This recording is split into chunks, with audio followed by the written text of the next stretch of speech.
Rivers run dry, dust spreads in the air.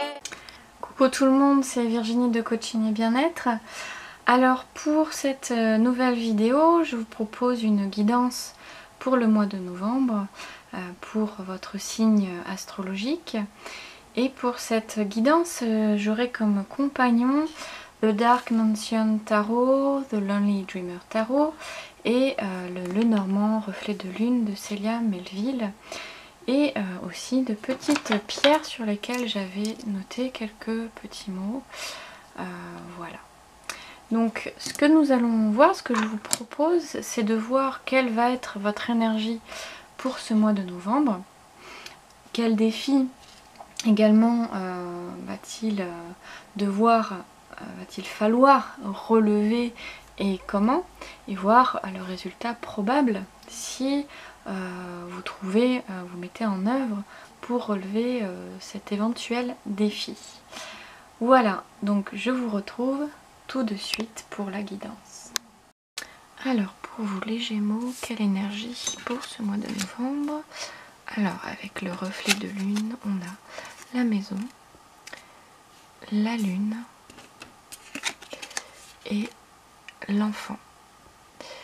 Alors pour moi, vu comme ça va être une énergie plutôt introspective. Avec la lune et la maison, on a vraiment l'idée de l'introspection, pas du renfermement sur soi, mais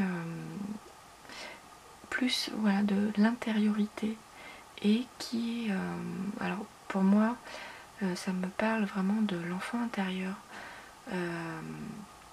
Voilà, si au niveau du développement personnel, voilà, si vous êtes pardon, là-dedans, il se peut que vous soyez dans une énergie où vous allez avoir envie, peut-être, de renouer avec votre enfant intérieur.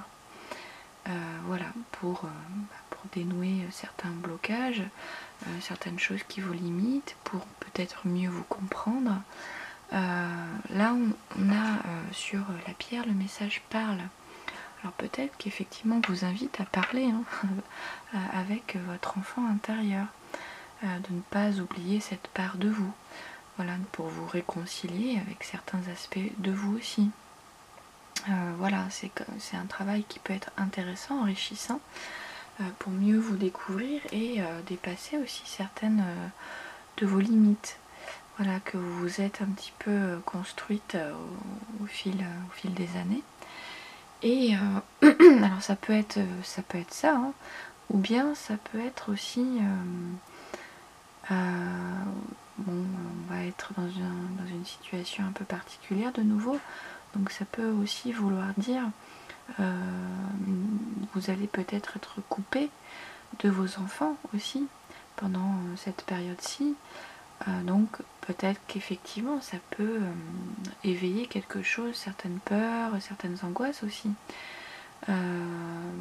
Voilà, on vous conseille en tout cas de ne pas garder ça pour vous, d'en parler, d'exprimer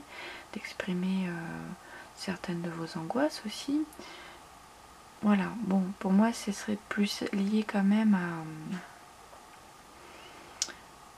à une période d'intériorité où voilà, c'est plus enfin vous voyez ce qui vous parle, ça peut être l'un ou l'autre, ou ça peut être aussi les deux évidemment.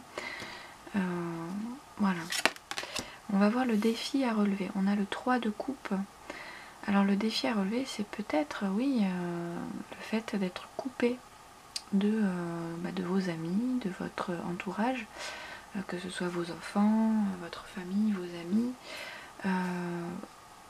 Et bon, oui, effectivement, votre défi à relever, ça va être de vivre la situation au mieux, d'accepter que cette période soit moins abondante, moins riche en termes de relations, peut-être.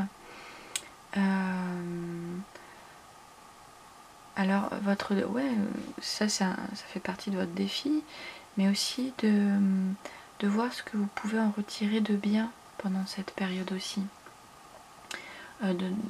Pas seulement de voir, voilà, ça va me couper de telle ou telle personne, ça va me couper de telle ou telle chose, mais voir ce que ça peut, ce que vous pouvez en retirer comme leçon finalement. Oui, bien sûr, ça va être une période moins abondante, moins riche en termes de relations, mais qu'est-ce que vous pouvez y gagner? Alors, ce que vous pouvez gagner, effectivement, c'est de prendre aussi soin de vous, de voir ce que ça occasionne sur vous comme peur aussi, et du coup, peut-être de travailler dessus, en tout cas de l'exprimer aussi. Ça peut être l'exprimer aux autres, ou bien les écrire aussi, ça peut être une bonne chose aussi pour vous. Voilà, on va voir comment relever ce défi. On a le hiérophante. En fait, là, avec le hiérophante, en fait, on vous dit simplement que là, c'est vous qui avez les clés Vous avez les clés pour vous connaître davantage, en fait, pour apprendre à vous connaître. Là, effectivement, on vous renvoie en fait à travailler sur vous, à vous poser les bonnes questions, peut-être aussi à être un bon parent aussi pour vous. Profitez peut-être de cette période pour ça. En tout cas, d'en retirer l'aspect positif et de vous recentrer un peu sur vous, voilà, d'acquérir un petit peu plus de sagesse et de recul vis-à-vis de certaines situations que vous allez vivre. Voilà, et de toute façon, oui, d'accueillir en fait d'accueillir les situations qui vont se présenter à vous et de retirer vraiment une leçon. Alors oui, ça va occasionner peut-être des peurs, voilà, des choses comme ça. Peut-être aussi qui vous rappellent certaines choses de votre enfance. Mais essayez de voir l'aspect positif, vraiment. Voilà, si ça ne tient qu'à vous. Alors oui, ça peut être difficile, bien sûr. Mais voyez ce que vous pouvez en retirer. Et exprimez-le. Hein, comme je disais, bon, soit oralement, soit par écrit. Voilà, profitez de ce temps-ci pour vraiment faire un travail, pour revenir à vous. Voilà, oui, à vous. Revenir à vous. Travailler sur vous. Faire face aussi à certaines de vos blessures d'enfance, ou à vos propres enfants aussi. Qu'est-ce qui... voilà, cette situation vous met face à quoi en fait? Voilà. Le résultat probable, si vous relevez ce défi, on a le 7 de Pentacles. En fait, vous allez retrouver une certaine forme d'abondance, mais différente en fait.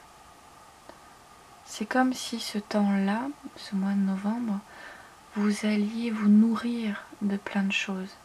Donc ce travail-là sera très intéressant pour vous parce que vous allez vous allez être récompensé quelque part. Ça va être très bénéfique pour vous cette période-là.